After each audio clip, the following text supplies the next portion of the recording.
Shri Sai Nathanama, chapter 18-19 of Shri Sai Satcharitra. In this chapter, how Hemadpant was accepted and blessed, stories of Mr. Sate and Mrs. Radhabai Deshmukh encouraging good thoughts to fruition, variety in Upadesh, teachings regarding slander and remuneration for labor is beautifully explained. In the last two chapters, Hemadpant described how a rich gentleman aspiring for quick Brahmagnan was treated by Baba, and now in these two chapters he describes how Hemadpant himself was accepted and blessed by Baba, how Baba encouraged good thoughts and fruitified them, and his teachings regarding self-improvement, slander and remuneration for labor. Preliminary, it is a well-known fact that the Sadguru looks first to the qualification of his disciples and then gives them suitable instructions without unsettling their minds in the least, and leads them on towards the goal of self-realization. In this respect, some say that what the Sadguru teaches or instructs should not be divulged to others.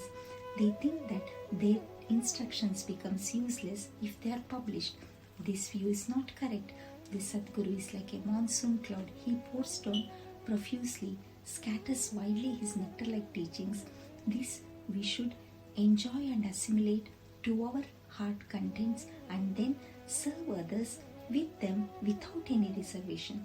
This rule should apply not only to what he teaches in our waking state but to the vision he gives us in our dream.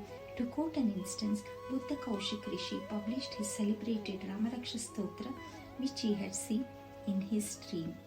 Like a loving mother forcing bitter but beneficial medicines down the throat of her children for the sake of their health, Sai Baba imparted spiritual instruction to his devotees. His method was not veiled or secret but quite open.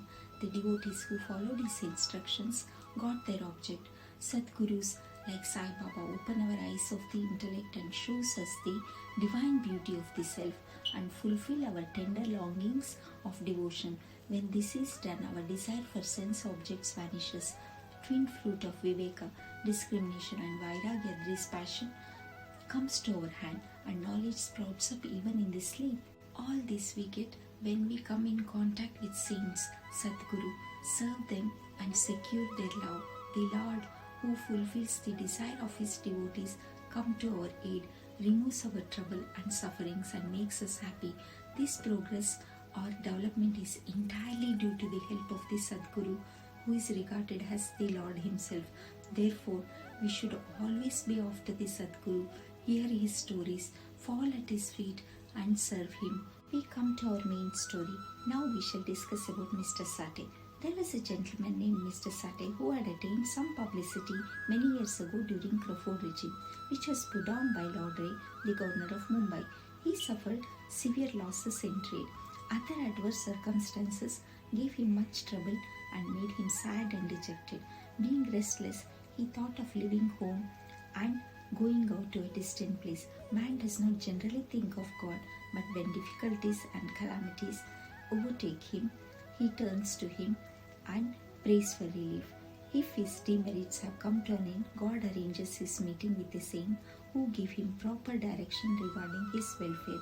Mr. Sate had similar experience.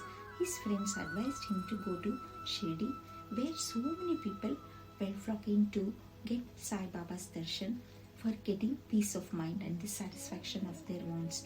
He liked the idea at once and came to Shirdi in 1917. Seeing Baba's form, which was like eternal Brahma, fearless and pure, his mind lost its restlessness and became calm and composed. He thought that it was the accumulation of merits in his former birth that brought him to the holy feet of Baba. He was man of strong will.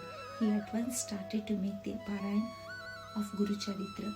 When the reading was finished in the Sapta, 7 days, Baba gave him a vision that night. It was to this effect: Baba, with Guru Charitra in his hand, was explaining its content to Mr. Sate, who was sitting in front and listening carefully. When he woke up, remembered the dream and felt very happy. He thought that it was extremely kind of Baba, who awakens souls like his that are snoring in ignorance and make them taste the nectar of Guru Charitra. Next day, he informed Kaka Sahib Dikshit of this vision and requested him to consult Sai Baba regarding its meaning or significance, whether one saptah week's reading was sufficient or whether he should begin again. Kaka Sahib Dikshit, when got a suitable opportunity, asked Baba, Deva, what do you suggest to Mr. Sate by this vision, whether he should stop or continue the saptah? He is a simple devotee, his desire should be fulfilled. Then Baba replied, he should make one more saptah of the book. If the work be studied carefully, the devotees will become pure and will be benefited. The Lord will be pleased and will rescue him from the bondage of the mundane existence. At this time, Hemadpant was present there. He was shampooing Baba's legs. When he heard Baba's word, he thought in his mind, what, Mr. Sate read for 1 week only and got a reward, and I am reading it for 40 years with no result. His 7-day stay here becomes fruitful, while my 7 years stay, 1910 to 1917, goes for nothing.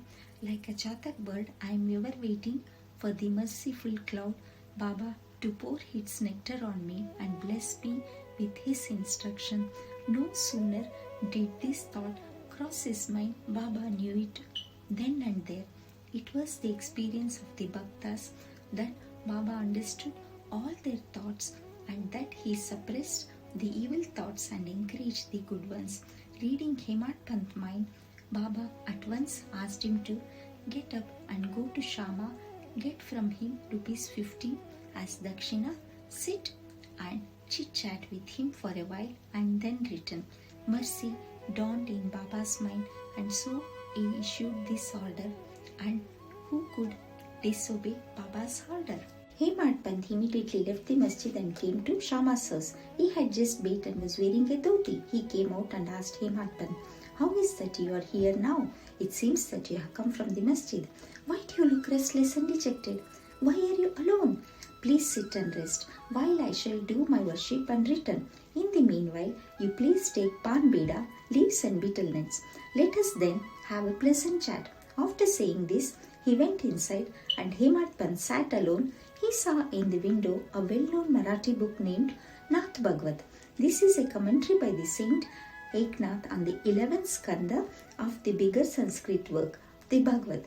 At the suggestion or recommendation of Sai Baba, Bapu Sahib Jog and Kaka Sahib Dikshit read Bhagavad Gita daily with its Marathi commentary named Bhavarta Deepika or Gnaneshwari, a dialogue between Lord Krishna and his friend devotee Arjuna, and Nath Bhagavat, a dialogue between Lord Krishna and his devotee Uddhava, and also Eknath's other big work, Bhavarta Ramayana. When devotees came to Baba and asked him certain questions, he sometimes answered them in part and asked them to go and listen to the readings of the above mentioned works, which are the main commentary of Bhagavad Dharma. When the devotees went and listened, they got full and satisfactory replies to their questions.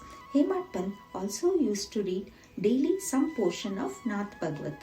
That day, Hemadpant did not complete the daily portion of his reading, but had left it unfinished in order to accompany certain devotees who were going to the masjid. When he took up the book from Shama's window and casually opened it, he found to his surprise that the unfinished portion opened up. He thought that Baba sent him very kindly to Shama's house for enabling him to complete his daily reading. So he went through the unfinished portion and completed it. As soon as this was over, Shama, after doing his worship, came out and the following conversation took place between them. Hemadpant, I have come with a message from Baba. He has asked me to return with ₹15 as dakshina from you, also to sit with you for a while and have a pleasant chit-chat, and then return to the masjid with you. Shama, with surprise, I have no money to give. Take my 15 prostrations in place of rupees as dakshina to Baba. Hemadpant, all right, your 15 namaskars are accepted. Now let us have some chit-chat. Tell me some stories and miracles of Baba which will destroy our sins. Shama, then sit here for a while. Wonderful is the miracles of this God. You know it already. I am a village rustic, while you are an enlightened citizen. You have seen some more miracles since you are coming over here. How can I describe them before you? Well, take these leaves, beetle nuts, and have the panvida while I go in, dress myself, and come out. In a few minutes, Shama came out and sat talking with Hemadpant. He said, "The miracle of this god is incredible. There is no end to his miracles. Who can see them? He plays or sports with his miracles. Still he is beyond, unaffected by them. What do we rustic know? Why doesn't Baba himself tell stories? Why does he send learned men like you to fools like me?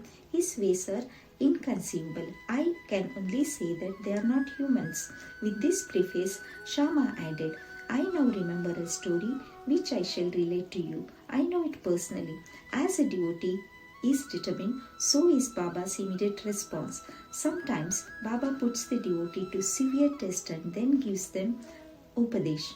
As soon as Hemadpant heard the word Upadesh, a flash of lightning crossed through his mind. He at once remembered the story of Mr. Satti's Guru Charitra reading and thought that Baba might have sent him to Shama in order to give peace to his restless mind. However, he held back this feeling and began to listen to Shama's stories. They all showed how kind and affectionate Baba was to his devotees. Hemadpant began to feel joy on hearing all this. Then Shama began to tell the following story. Let us now know about Mrs. Radhabai Deshmukh. There was an old woman by the name Radhabai. She was the mother of one Kashyapa Deshmukh. Hearing Baba's fame, she came to Shirdi with the people of Sangamanir. She took Baba's darshan and was much satisfied. She loved Baba intimately and resolved in her mind that she should accept Baba as her Guru and take some Upadesh from him. She determined to fast herself unto death, so long as Baba did not accept her and give her any Upadesh or mantra. She stayed in her lodging and stopped taking any food or water for 3 days. I was frightened by this ordeal of the old woman and interceded with Baba on her behalf. I said, "Deva, what is this you have started? You drag so many people here. You know that old lady. She is very obstinate and depends on you. She has resolved to fast unto death. If you don't accept her and instruct her, if anything worse happen, people will blame you and say that Baba did not instruct her, and as a consequence she met her death. So take some mercy on her, bless her and instruct her." On seeing her determination, Baba sent for her and made her change her mind by addressing as follows. "Oh mother, why do you have to subject yourself to unnecessary tortures? You are my mother and I am your child. Take pity on me and hear me through. I tell you my own story, which if you listen carefully will do you good. I had a guru. He was a great saint and most merciful. I served him long, very long. Still he would not blow any mantra into my ears.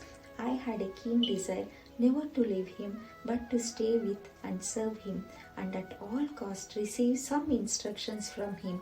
But he had his own way. He first got my head shaved and asked me for 2 coins as dakshina. I gave the same at once. You may say that as my guru was perfect, why should he ask for money, and how should he be called desireless? The reply is that he never cared for coins. What he had to do with them, his 2 coins were firm faith and patience. I gave these 2 coins to him and he was pleased. I resorted to my guru for 12 years. He brought me up. There was no scarcity of food and clothing. He was full of love, or say he was love incarnate. How can I describe it? He loved me most. Rare is a guru like him. When I looked at him, he seemed as if he was in deep meditation. And then we both were filled with bliss. Night and day I gazed at him with no thought of hunger and thirst. Without him I felt restless. I had no other subject to meditate upon, nor any other thing than my guru to attend. He was my sole refuge. My mind was always fixed on him. This faith is 1 coin of dakshina. Patience is the other coin. I waited patiently and served my guru. This patience will ferry you across the sea of mundane existence. Patience removes all sins and afflictions, gets rid of calamities in various ways, and casts aside all fear and ultimately gives you success. Patience is the mine of virtues, concert of good thoughts, Faith and patience are like twin sisters loving each other very intimately. My Guru never expected any other thing from me. He never neglected me but protected me at all times. I lived with him and was sometimes away from him. Still, I never felt the absence of his love. He always protected me by his glance, just as the tortoise feeds her young ones, whether they are near her or away from her on the other side of the bank. By her loving glances, O mother, my Guru never taught me any mantra. Then how shall I blow any mantra in your ears? Just remember that Guru's tortoise-like loving glances gives us happiness. Don't try to get any mantra or upadesha from anybody. Make me the sole object of your thoughts and actions, and you will no doubt attain the spiritual goal of life. Look at me wholeheartedly, and I in turn look at you. Sitting in this masjid, I speak the truth, nothing but the truth. No sadhana in the Sikh Shastras is necessary. Have faith and confidence in your Guru.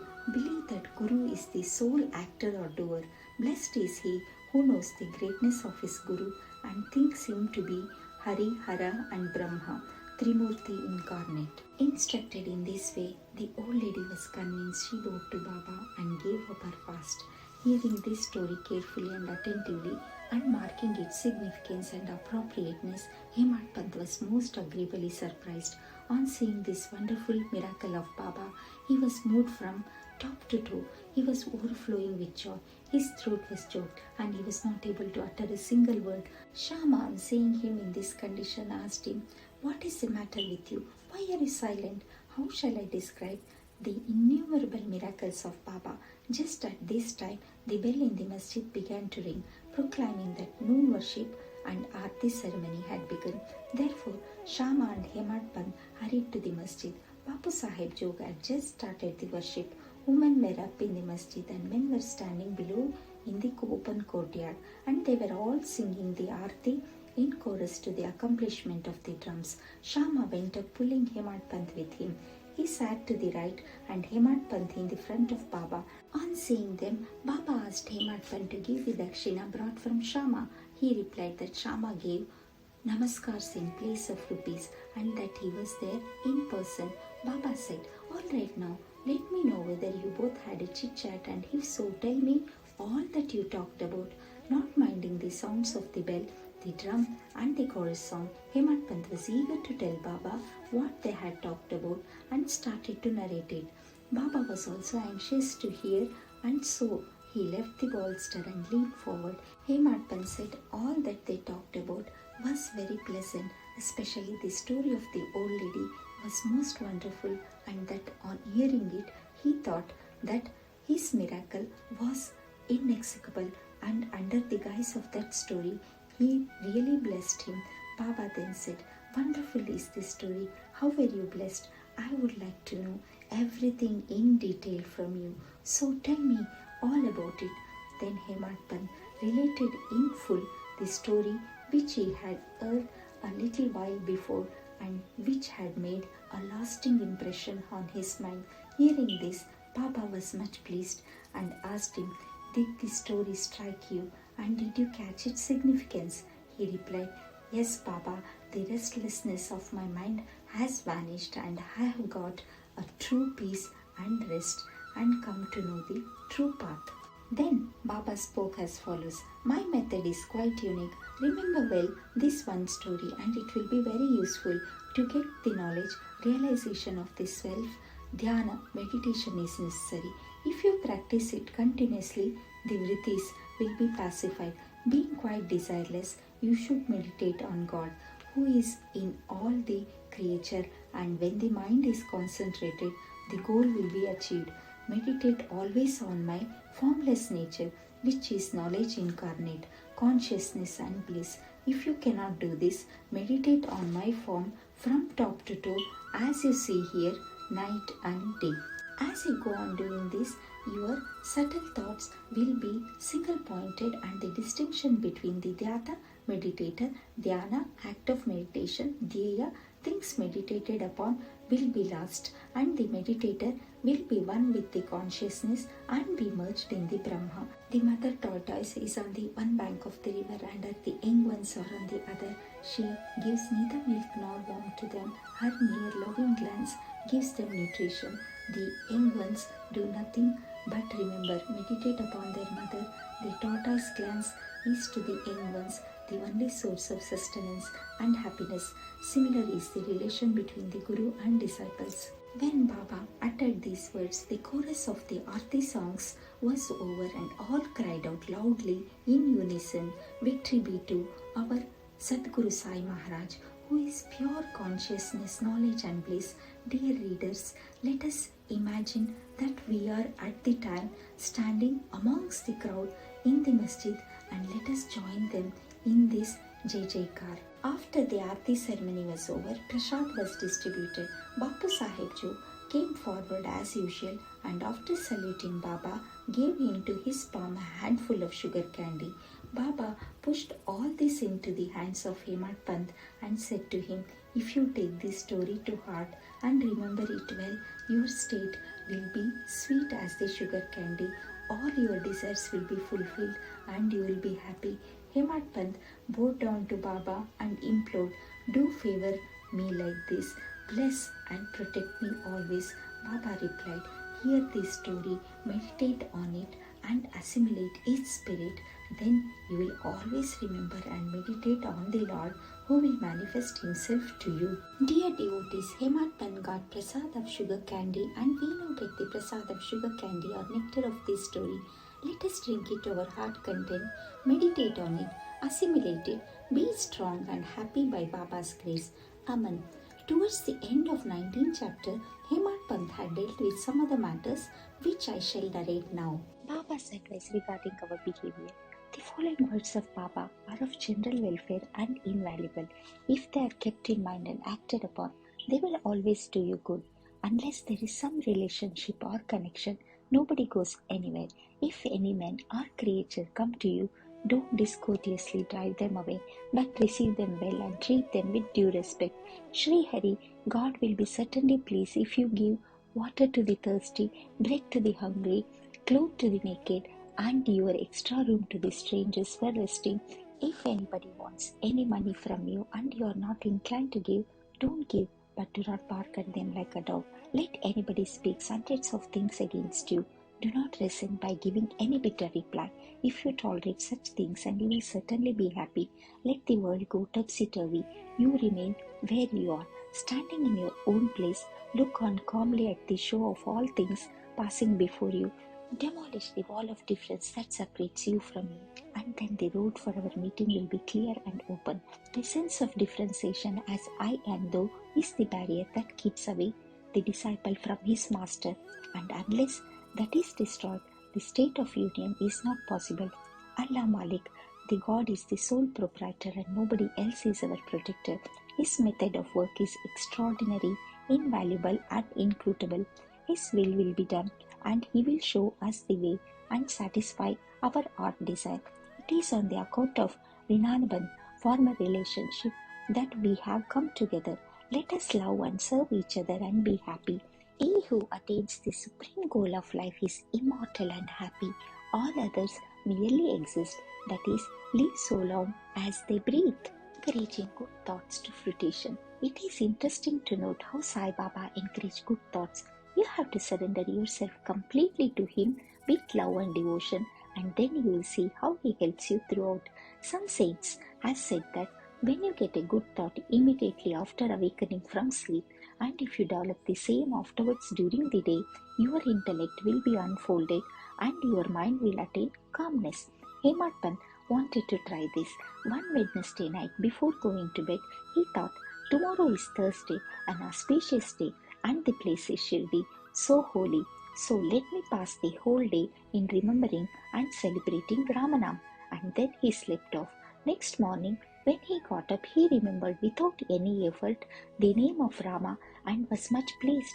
After finishing his morning duties, he went to see Baba with flowers. When he left Dikshitwada and was passing by Bootiwada, present Samadhi Mandir, he heard a beautiful song that was being sung nicely by one Aurangabadkar in the masjid before Baba. The song was Guru Kripa Anjan Payo Mere Bhai Guru Kripa Anjan Payo More Bhai Guru Kripa Anjan Payo by Eknath, in which he says that he got collyrium in form of his Guru's grace, which opened his vision and made him see Rama in and out, in sleep, dream and waking state and everywhere. There were so many songs, but why was this song particularly chosen by Aurangabadkar, a devotee of Baba? Is this not a curious coincidence arranged by Baba to amplify the determination of Hemadpant to sing unceasingly Ramanam during the day? All saints agree and lay stress upon the efficacy of uttering Rama's name in fulfilling the ambitions of the devotee, in protecting and saving them from all calamities. Variety in Upadesh, slander are condemned. Sai Baba required no special place nor any special time for giving instructions. Whenever an occasion demanded, he gave them freely. Once it so happened that a devotee of Baba reviled someone behind his back before other people. On leaving aside merits, he dwelt on the faults of his brother and spoke so sarcastically that hearers were disgusted. Generally, we see that people have tendency to scandalize others unnecessarily, and this brings on ill feelings. Saints see scandal in another light. They say that there are various ways of cleansing or removing the dirt by means of water and soap, but a scandalmonger has got a way of his own. He removes the dirt of others by his tongue. So, in a way, he obliges the person whom he reviles, and for this he is to be thanked. Sai Baba had his own method of correcting the scandalmonger. He knew by his omniscience what the slanderer had done, and when he met him at noon near the Lendi Bagh, Baba pointed out to him a pig that was eating filth near the fence and said to him, "Behold, how with what relish it is gulping filth. Your conduct is similar. You go on reviling your own brother to your heart content. After performing many deeds of merit, you are born as a human, and if you act like this, how can Shri help you in any way?" Needless to say that the devotee took the lesson to his heart and went away. In this way, Baba went on giving instructions whenever necessary. If these are carried in our mind and acted upon, the spiritual goal is not far off. There is a proverb which says, "If there be my Hari, he will feed me on my cot." This proverb is only true in respect of food and clothing.